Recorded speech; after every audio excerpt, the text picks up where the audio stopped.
নমস্কাৰ, মই আপিল ৰহমান আৰু স্বাগতম জনাইছোঁ এই ইউটিউব চেনেললৈ। আজি আমি পঢ়িম ক্লাছ 10ৰ মেথছৰ অনুশীলনী 2.1। এইটো তোমালোকৰ নতুন কিতাপ হয়। চ' নতুন কিতাপৰ আগৰ কিতাপ যি অনুশীলনী 2.1টো আছে এইটো একেই আছে, ঠিক আছে। চ' যি কি নহওক আমাক এইটো অনুশীলনী ধুনীয়াকৈ লাগিব, কিয়নো এইটো অনুশীলনীৰ পৰা তোমালোকৰ পৰীক্ষাত MCQ আহে, ঠিক আছে। গতিকে ইয়াৰ পৰা এইখিনি অনুশীলনী কৰিলে আমাৰ কনচেপ্ট আহি যাব আৰু MCQ আমি কৰিব পাৰিম। চ' এক্সট্ৰাকৈ মই MCQ আনিছোঁ, তোমালোকে এইটো ভিডিঅ'তে পাই যাবা। চ' তোমালোকে চেনেলটো ছাবস্ক্ৰাইব কৰি দিবা আৰু ভিডিঅ'টো লাইক কৰি দিবা, ঠিক আছে। আমাক প্ৰথমটো আছে পলিনমিয়ালছ বহুপদ। চ' গতিকে অনুশীলনী 2.1 এক নম্বৰ কৈছে যে কিছুমান বহুপদ P of Xৰ ক্ষেত্ৰত y = P of Xৰ লেখবোৰ তলৰ চিত্ৰ 2.10ত দিয়া আছে। প্ৰতিটো ক্ষেত্ৰতে P of Xৰ শূন্য সংখ্যা ওলোৱা, গতিকে শূন্যৰ সংখ্যা আমাক ওলাব দিছে এইবিলাক গ্ৰাফৰ পৰা। চ' প্ৰথমত বহুপদ কি হয় তোমালোকে নিশ্চয়কৈ জানা। যদি মই লিখোঁ যে X, Y, P, Q বা Z এইবিলাক এটা এটা কি চলক, মানে ইয়াৰ মান যিকোনো হ'ব পাৰে, ঠিক আছে। যেনেকৈ মই 4, 5, 6, 7 এইবিলাক যদি লিখোঁ, এইবিলাক এটা সংখ্যা, এইবিলাকৰ মান কিন্তু সলনি নহয়। 4 মানে 4, ইয়াতো 4, আমেৰিকাতো 4, ৰাছিয়াতো 4, য'তে যোৱা এইটো 5 মানে 5এ হয়। গতিকে ইয়াৰ মান সলনি নহয়, এইটোক আমি ধ্ৰুৱক বুলি কওঁ, ঠিক আছে। গতিকে আমি যদি এইকেইটাক একলগ কৰি লিখোঁ, যেনেকৈ X + Y + 5 লিখোঁ, তেনেহ'লে এইটো এটা কি হ'ব, P of X হ'ব, অৰ্থাৎ এইটো এটা বহুপদ হ'ব। চ' বহুপদ কেনেকৈ হ'ল, যে যদি অকল X থাকে এইটো এক পদ বুলি কওঁ, যদি অকল যদি এটা সংখ্যা ধ্ৰুৱক থাকে এইটোক আমি এক পদ ক'ম, অকল যদি Y থাকে এইটোক আমি এক পদ ক'ম, যদি X + Y যদি প্লাছ দি সংযোগ থাকে বা মাইনাছ দি সংযোগ থাকে, যে X - Z, তেনেহ'লে আমি ইয়াক দ্বিপদ বুলি ক'ম, যে এটা পদ দুটা পদ আছে, এটা পদ দুটা পদ আছে, দ্বিপদ। ঠিক একেদৰে ইয়াত কেইটা পদ আছে চাবা, তিনিটা পদ আছে, এটা দুটা তিনিটা, সেইকাৰণে ইয়াক ত্ৰিপদ কওঁ বা ত্ৰিপদক বহুপদ বুলিও কয়, ঠিক আছে। যদি এনেকুৱা থাকে X + Z + 5 + Y, ইয়াত কেইটা আছে, 1 2 3 4টা আছে, গতিকে ইয়াক চাৰিপদ নকৈ ইয়াক ক'ব বহুপদ। ত্ৰিপদ ক'ব পাৰি বা বহুপদ ক'ব পাৰি, তাৰপিছৰ পৰা আমি তাক আৰু বেলেগ পদ নাম দি নকওঁ, যে এক পদ, এটা পদ, দুটা পদ, তিনিটা, চাৰিটা এনেকৈ নকয়, বহুপদ বুলি কয়, ঠিক আছে। গতিকে আমি ধুনীয়াকৈ এইটো অনুসৰণি বুজিলে আমি ইয়াৰ ওপৰত কেনেকৈ MCQ আহে সেইটো মই তোমালোকক দেখাই দিম। তোমালোকৰ বীজগণিতীয় ৰাশি কি হয় সেইটো তোমালোক জানিব লাগিব, ঠিক আছে। এইটো পাঠ কৰাৰ আগতে বীজগণিতীয় ৰাশি কি হয় সেইটো জানিব লাগিব, কিয়নো সেইটো হৈছে আমাৰ মেইন কথা, ঠিক আছে। যে বীজগণিতীয় ৰাশিৰ যিটো ডেফিনেশ্যন আছে, সেই ডেফিনেশ্যনটো আমাক দৰকাৰ পৰিব। চ' ডেফিনেশ্যনটো মই লিখি দি কেমেৰাটো অন কৰি দিওঁ, তোমালোকে লিখি ল'বা, ঠিক আছে। চ' তোমালোকে লিখিবা, মই লিখি দিলোঁ ধুনীয়াকৈ, যে বীজগণিতীয় ৰাশি কি হয়। বীজগণিতীয় ৰাশিটো যে যিবোৰ ৰাশিৰ ধ্ৰুৱক আৰু চলকসমূহ যোগ, বিয়োগ, পূৰণ, হৰণ আদি 4টা মৌলিক প্ৰক্ৰিয়াৰ চিনৰ দ্বাৰা সংযোজিত হয়, তেনে ৰাশিক বীজগণিতীয় ৰাশি বোলে, ঠিক আছে। দেখা গৈছে স্ক্ৰীনত। এতিয়া তোমালোকে লিখি লোৱা, তোমালোকক লিখাৰ কাৰণে সময় দিয়া হ'ব। তোমালোকে কৈ থাকে যে আপোনাৰ আঙুলিটো বা কলমটোৰ কাৰণে লিখা নহয়, তেনেকুৱা নহয়। মই তোমালোকৰ কাৰণে লিখাৰ কাৰণে সময় দিওঁ, কেতিয়াবা আগত দিওঁ, কেতিয়াবা মই পঢ়ি দিয়াৰ পিছত সময়টো দিওঁ। যেনেকৈ এতিয়া তোমালোকে ভিডিঅ'টো ৰখাই দি লিখি ল'ব পাৰা, বুজি পাইছেনে। এইটো দৰকাৰ পৰিব, বীজগণিতীয় ৰাশি কেতিয়াবা ষ্টেটমেণ্ট টাইপৰ আহিব পাৰিব তোমালোকৰ পৰীক্ষাত বহুপদৰ ওপৰত, ঠিক আছে। চ' বহুপদ মানে আমাক বীজগণিতীয় ৰাশিটো জানিব লাগিব, যিটো কি হয়, যোগ, বিয়োগ, পূৰণ, হৰণে ভাগ কৰে, মানে সেইবিলাকক ভাগ কৰে, ঠিক আছে। গতিকে যেনেকৈ যোগ ভাগ কৰিছে, চ' পূৰণে কেনেকৈ ভাগ কৰে, বিয়োগে কেনেকৈ ভাগ কৰে, আমি লাহে লাহে আগবাঢ়িম আৰু জানি থাকিম, ঠিক আছে। চ' আমি প্ৰথমত আমাক লাগিব এতিয়া 2.12, ঠিক আছে। এতিয়া চাবা, আমাক কৈছে প্ৰতিটোৰ ক্ষেত্ৰত আমাক P of Xৰ শূন্য সংখ্যা ওলাব কৈছে। গতিকে P of Xৰ শূন্য সংখ্যা আমি কেনেকৈ চাম, গতিকে 1ৰ একৰ চলিউশ্যন আমি কৰিম। গতিকে P of Xৰ শূন্য সংখ্যা যদি ক'ব, যদি X কৈছে, P of যদি Y ক'লে হয়, তেনেহ'লে আমি Y ঘৰত এই ৰেখাটো কিমান বাৰ কাটিব সেইটো ইমানে বাৰ তাৰ শূন্যৰ সংখ্যা হৈ যাব। যিহেতু আমাক Xৰ শূন্য ওলাব কৈছে, গতিকে আমি চাম যে Xত যিটো ৰেখা দি আছে, ৰেখাটো কেইবাৰ কাটিছে, তাৰে শূন্যৰ সংখ্যা সেইটো হৈ যাব, ঠিক আছে। যেনেকুৱা 1 নম্বৰটোত দেখা পাইছে যে এই ৰেখাটো X অক্ষক কটা নাই, গতিকে ইয়াত শূন্যৰ সংখ্যা এটাও নাই। যেনেকৈ ইয়াত এইটো দাগে কি X অক্ষক এবাৰ কাটিছে, গতিকে ইয়াত এটা শূন্যৰ সংখ্যা আছে। ইয়াত X অক্ষক এবাৰ, দুবাৰ, তিনিবাৰ কাটিছে, গতিকে ইয়াত শূন্যৰ সংখ্যা হ'ব 3, মানে যিমানবাৰ X কাটিব সিমানে শূন্যৰ সংখ্যা থাকিব, ঠিক আছে। যদি P of Y হ'লে হয়, গতিকে ইয়াত শূন্যৰ সংখ্যা এটা হ'লে হয়, ইয়াত নাথাকিলে হয়, ইয়াতো এবাৰ কাটিছে Y অক্ষক, গতিকে এটা হ'লে হয়, যদি P of Y ক'লে হয়, বুজি পাইছানে। বস্তুটো হৈছে এনেকুৱা, ঘূৰাই পকাই দিব পাৰে, কিন্তু যিহেতু ইয়াত X অক্ষক এবাৰো কটা নাই, গতিকে ইয়াত শূন্যৰ সংখ্যা নাই, ঠিক আছে। গতিকে 1ৰ চলিউশ্যনটো আমি এনেদৰে কৰিব পাৰিম, যে যিহেতু ইয়াত X অক্ষক এবাৰো কাটা নাই, ঠিক আছে, ডাইৰেক্ট চিধা চিধি গৈছে। গতিকে যিহেতু ইয়াত X অক্ষক এবাৰো কটা নাই। চ' আমি ধুনীয়া ধুনীয়া MCQ কৰিম ইয়াৰ ওপৰত, চাবা ভিডিঅ'টো এই অনুশীলনীটো শেষ হ'লে MCQখিনি কৰিম, ধুনীয়া MCQ আছে। এবাৰো কটা নাই, গতিকে কি হ'ব? গতিকে অতএব ইয়াত শূন্যৰ সংখ্যা নাই। ঠিক আছে, ইয়াত শূন্যৰ সংখ্যা নাই। ঠিক আছে, 1 নম্বৰ গ'ল। এতিয়া 2 নম্বৰটো কৰিম। 2 নম্বৰটো কি দিছে দেখা তোমালোক। 2 নম্বৰ দিছে আমাক এইটো। 2 নম্বৰটো দেখা পাইছে x অক্ষক এনেকৈ গৈ এবাৰ কাটিছে x অক্ষক। চ' গতিকে ইয়াত শূন্যৰ সংখ্যা এটা থাকিব। যে আমি লিখিম শূন্যৰ সংখ্যা এটা, যে শূন্যৰ সংখ্যা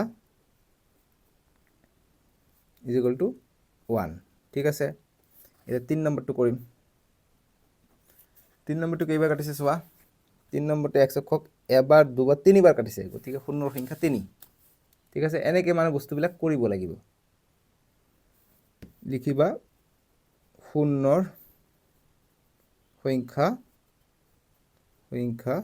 ইজ ইকুৱেল টু 3। 3বাৰ কাটিছে। এতিয়া 4 নম্বৰটো কৰিম।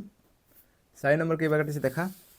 4 নম্বৰটো ইয়াত আছে, এবাৰ দুবাৰ কাটিছে, গতিকে ইয়াৰ শূন্যৰ সংখ্যা হ'ব 2। গতিকে শূন্যৰ সংখ্যা 2। 5 নম্বৰত কেইবাৰ কাটিছে? এবাৰ, দুবাৰ, তিনিবাৰ, 4বাৰ কাটিছে, গতিকে শূন্যৰ সংখ্যা হ'ব 4। 4বাৰ কাটিছে, শূন্যৰ সংখ্যা 4। তাৰপিছত ইয়াত কেইবাৰ কাটিছে? এবাৰ, ইয়াত জাষ্ট তলফালে অহা নাই, মানে স্পৰ্শ হৈ ওপৰত উঠিছে, গতিকে এবাৰ, দুবাৰ, তিনিবাৰ কাটিছে, গতিকে 6 নম্বৰত হ'ব শূন্যৰ সংখ্যা 3বাৰ। বাছ, এইটোৱে আমাৰ সলিউশ্যন। বুজি পাইছেনে? ইমানে সহজ আছিলে, অনুশীলনীটো ইমানতে শেষ হৈ গ'ল। এতিয়া আমাক লাগিব MCQ, ইম্পৰ্টেণ্ট। চ' এতিয়া আমি এইটো অনুশীলনীৰ ওপৰত MCQ চাই লওঁ। ইয়াৰ পিছত আমাক নতুন কিতাপ মতে আমাক বহুতো অংক এক্সট্ৰা দিয়া আছে। আমাক নেক্সট দিয়া আছে 2.2।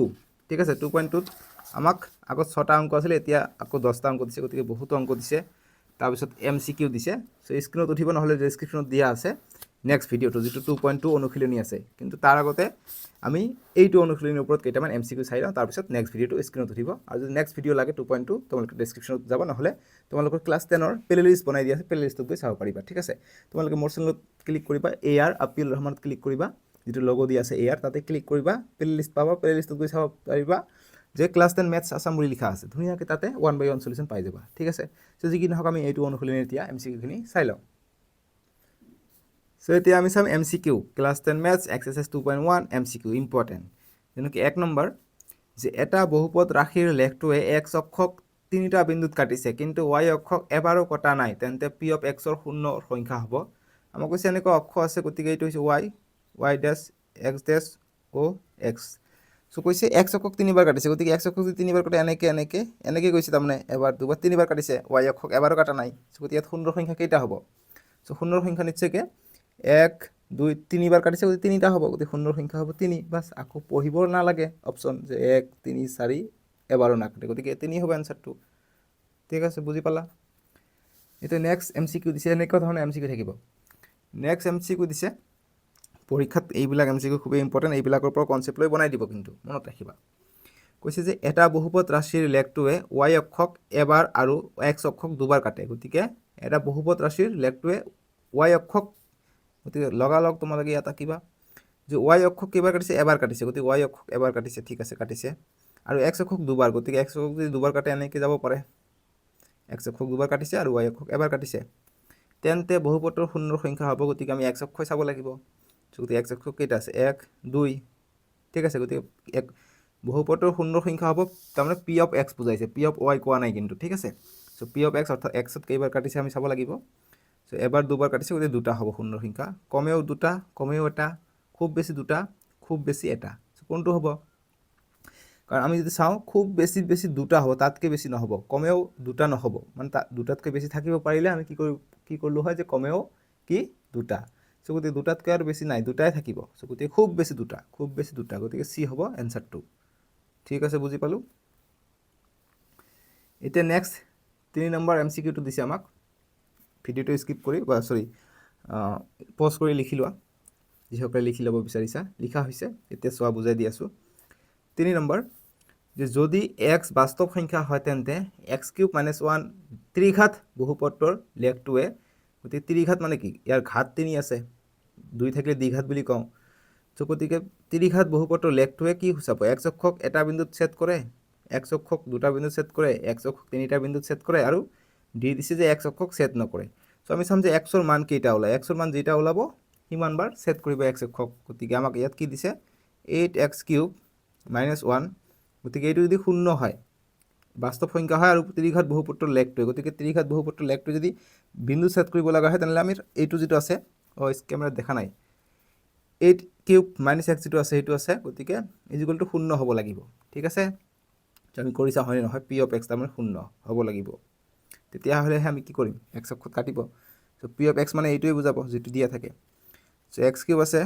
গতিকে 8x³ = -1 টো ইফালে গ'লে +1 গতিকে x³ = 1 এইটো পূৰণ হৈ আছে ইফালে আহিলে হৰণ হ'ব 8 আহিব তলত এতিয়া x ৰ মান লাগে x = কিউব টো ইফালে গ'লে কিউব ৰুট আহিব ঘন কিউব আহিব গতিকে 1/8 গতিকে এইটোক আমি কেনেকৈ লিখিব পাৰোঁ 2 পূৰণ 2 পূৰণ 2 2 2 গুণ 4 4 2 গুণ 8 গতিকে মানে কি আমি এইটোক 2 কিউব লিখিব পাৰোঁ তিনিটা 2 লুকাই আছে গতিকে ইয়াত আমি লিখিব পাৰোঁ 3√1/2 কিউব সো কিউব কিউব কটা গ'ল 1 ক কিউব কৰা 4 কৰা 1 এ থাকে গতিকে এইটোলৈ কথা নাই গতিকে কিউব কটা গ'লে কি থাকিব 2 থাকিলে তলত 2 টো ওলাই আহিলে 1 টো ওলাই আহিলে অৰ্থাৎ 1/2 পাওঁ অৰ্থাৎ এটা মান পাওঁ তাৰ বেছি নাপাওঁ হাফ এটা মানহে পাইছোঁ অকল গতিকে সেইকাৰণে এটা বিন্দুত কাটিব x অক্ষক এটা বিন্দুত ছেদ কৰে গতিকে এই হ'ব এনসাৰটো ঠিক আছে এটা মান পাইছোঁ এটা বিন্দুত ছেদ কৰিব বাস এই এনসাৰটো হ'ব সো মই বেলেগ পেজতে এইটো ৰাফখিনি কৰি দিব পাৰিলোঁ হয় কিন্তু তেতিয়া তোমালোকৰ সুবিধা নহয় সেইকাৰণে মই ইয়াতে কৰি দিলোঁ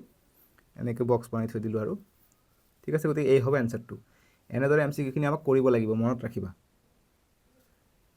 নেক্সট 4 নম্বৰ এমচিকিউ লৈ আহিছোঁ যিসকলে লিখিব বিচৰা ভিডিঅ'টো পজ কৰি লিখি লোৱা 4 নম্বৰ এমচিকিউ যে 3x - 4y = 9 লেখাডালে যদি x অক্ষক কাটে তেন্তে x ৰ মান কিমান হ'ব সো এইটো দিয়া আছে যে আমাক দিয়া আছে কি 3x - 4y = 9 কৈছে ৰেখাডালে x অক্ষক কাটে x অক্ষক যদি কাটে তেনলে y টো 0 হৈ যাব এইটো যদি যায় আমাক ডাইৰেক্ট কৈছে যে x অক্ষত কাটে ঠিক আছে গতিকে x অক্ষত যদি কাটে এনেকৈ হ'ব পাৰে বা ইফালে হ'ব পাৰে এইবাৰ কাটিছে এইটো কোৱা নাই গতিকে x অক্ষক যদি কাটে y অক্ষক মানে কাটা নাই গতিকে y অক্ষৰ মান 0 হৈ যাব ঠিক আছে গতিকে y সম্পূৰ্ণটো 0 হ'ব অৰ্থাৎ এইটোৰ মান 0 হ'ব তাৰ মানে 3x - এইটো 0 তাৰ মানে = 9 এইটো আৰু লিখিব নালাগে ডাইৰেক্ট 3x = 9 হৈ গ'ল এইটো কমপ্লিটলি 0 হৈ গ'ল ঠিক আছে এইটো কমপ্লিটলি 0 হ'ল এতিয়া চোৱা গতিকে x ৰ মান লাগে x = ইফালে আছে 9 3টো পূৰণ হৈ আছে ইফালে আহিলে হৰণ হ'ব 3 1 গুণ 3 3 3 গুণ 9 গতিকে x ৰ মান পালোঁ কিমান 3 পালোঁ গতিকে আমাক কি কৈছে